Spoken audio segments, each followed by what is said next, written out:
Hello दोस्तों, मेरा नाम शबाना परवीन है। मैं छोटे से परिवार में रहती हूँ। मैंने अपने जीजा जी के नहाते हुए एक वीडियो बनाई थी।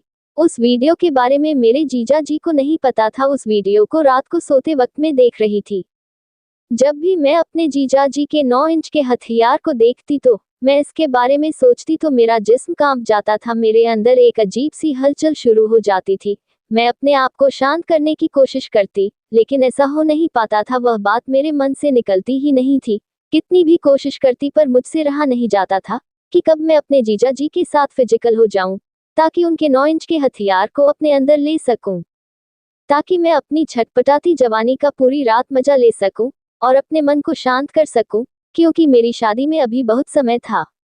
बेचैनी शांत करना भी बहुत जरूरी था, क्योंकि यह बात किसी पड़ोस के लड़कों को नहीं बता सकती थी। मोहल्ले के कई लड़के बहुत दिनों से मेरा पीछा कर रहे थे। मैंने अपने जीजा जी के उस 9 इंच को देखकर खुद को रोक नहीं पाए और जोश में आकर वह काम कर बैठी जो मुझे नहीं करना चाहिए था। कुछ दिनों बाद ऐसा हुआ कि मेरे घर में कोई नहीं था। मेरे घर के किसी रिश्तेदार की शादी में गए हुए थे। घर में और मेरे जीजा जी अकेले थे। मेरी कॉलेज थी, लेकिन छुट्टी नहीं मिल रही थी क्योंकि मेरे पेपर चल रहे थे। मैं सोच रही थी कि मैं और जीजा जी आज पूरा मजा ले।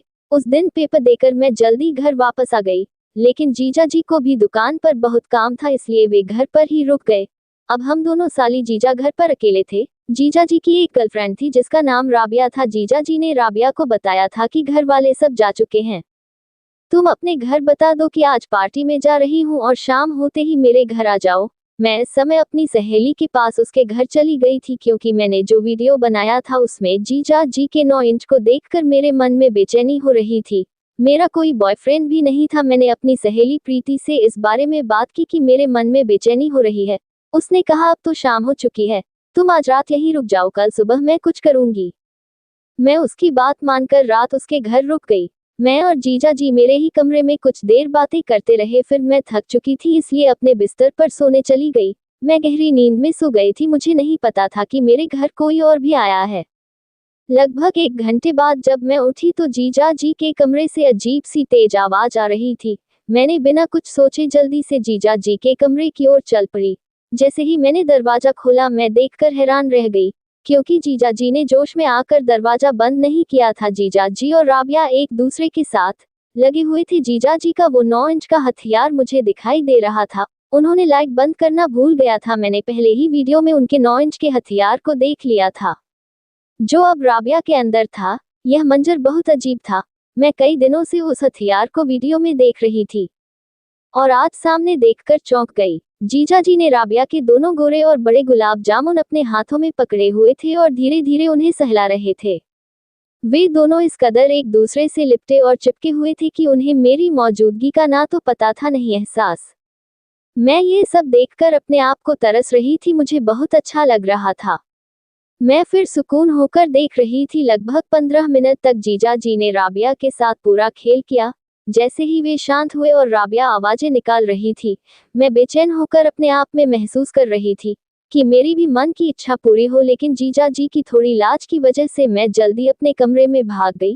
कुछ ही मिनट बाद राबिया मेरे पास आई। उसकी हालत देखकर मैं हैरान थी। उसके बाल खुले हुए थे और उसके चेहरे पर लिपस्टिक इधर उधर फैली हुई थी, जिसे जीजा जी ने उसके होठों को बच्चों की तरह चूसकर फैला दिया था।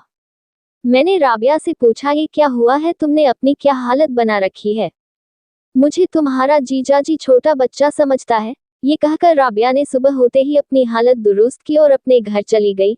मैं पूरी रात उसी के बारे में सोचती रही और मेरी हालत बेकाबू थी। जब भी मैं इसे अपने जहन में सोचती, मुझे एक अजीब सी खुशी महसूस होती थी। इसमें कोई शक नहीं था कि अब मुझे भी वह सब चाहिए था जो राबिया को मिल रहा था। ये सोचते सोचते मैं सो गई। सुबह उठकर मैंने जीजा जी के लिए नाश्ता बनाया। जीजा जी दुकान पर चले गए और मैं अपनी पढ़ाई में मशहूर हो गई। रात को मौसम बहुत खराब था। तेज गरज के साथ बारिश हो रही थी। देर तक आंधी चलती रही, फिर बारिश शुरू हो गई। बारिश इतनी तेज थी कि लाइट भी चली गई। मैं अपने कमरे में बैठी थी, तभी मुझे याद आया कि आज मुझे मौका मिला है। हवा बहुत तेज चल रही थी, इसलिए मुझे डर लग रहा था। मैं जीजा जी के कमरे में चली गई और कहा, क्या आज मैं यहाँ सो सकती हूँ? ये कहकर मैं जीजा जी के साथ एक बेड पर लेट गई। जीजा जी बोले, मेरे सिर में बहुत दर्द हो रहा है, तुम मेहरबानी करके मेरा सिर दबा दो। मैं उनके पास लेट गई। और जीजा जी का वह 9 इंच का हथियार नजर आ रहा था। अब मेरी हालत बेकाबू हो गई। मैंने खुद को समझाया और बेड पर लेट गई, लेकिन अब मुझे नींद कहाँ आने वाली थी। कुछ देर सोचने के बाद मैंने अपनी कमर जीजा जी के सीने से लगा दी। जीजा जी नींद में थे और उन्होंने एक हाथ मेरे गुलाब जामुन पर रख दिया। अचानक मेरी आंख खुली और जब मैंने जीजा जी का हाथ अपने ऊपर देखा तो मैं बहुत खुश हुई, क्योंकि मुझे जो एहसास चाहिए था वह हो रहा था। वह एहसास मैं बयां नहीं कर सकती। मैं जीजा जी के और करीब हो गई। मुझे उनका 9 इंच का हथियार चाहिए था। अचानक जीजा जी की आंखें खुल गई। उन्होंने अपना हाथ हटा लिया, लेकिन मैं फिर उनके करीब हो गई और उनका हाथ दोबारा अपने गुलाब जामुन पर रख लिया। जीजा जी बोले, ये तुम क्या कर रही हो? मैंने कहा, जीजा जी मुझे भी वह सब चाहिए जो आप और राबिया करते हो। जीजा जी बोले, अरे पागल, ऐसा कुछ नहीं है। मैंने कहा, जीजा जी मैं पागल नहीं हूँ, मैंने सब कुछ देखा है। अब जीजा जी परेशान हो गए। मैंने उनका हाथ पकड़ा और कहा, मेरे साथ भी करो। जीजा जी ने मना कर दिया। तो मैंने कहा, मैं सास ससुर को सब बता दूंगी। जीजा जी ने कुछ सोचा, लगभग 20 मिनट बाद बोले, तुम ऐसा कुछ नहीं करोगी? मैंने बिना कुछ सोचे कहा, जो मैं कह रही हूँ वह मुझे पूरा करो, नहीं तो मैं आपके और राबिया की सारी बात सास ससुर को बता दूंगी। तब जीजा जी ने थोड़ा सोचा और मेरी तरफ देखकर बोले, तुम ऐसे नहीं मानोगी। मैंने कहा, जीजा जी मैं भी तो आपकी साली हूँ। तुम सास ससुर को कुछ नहीं बोलना। उस बारिश वाली रात में वो सब कुछ हो गया जो मेरे मन की बरसों की ख्वाहिश थी।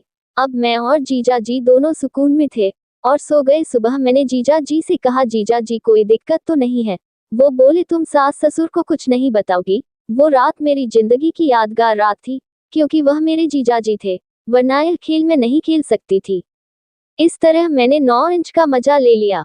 दोस्तों, आप जरूर बताएं कि यह सही था या गलत। इंटरेस्टिंग कहानी सुनने के लिए हमारे चैनल को सब्सक्राइब जरूर करें और वीडियो को लाइक करना ना भूलें। कमेंट में अपनी राय जरूर दें। मिलती हूँ अगले वीडियो में। धन्यवाद।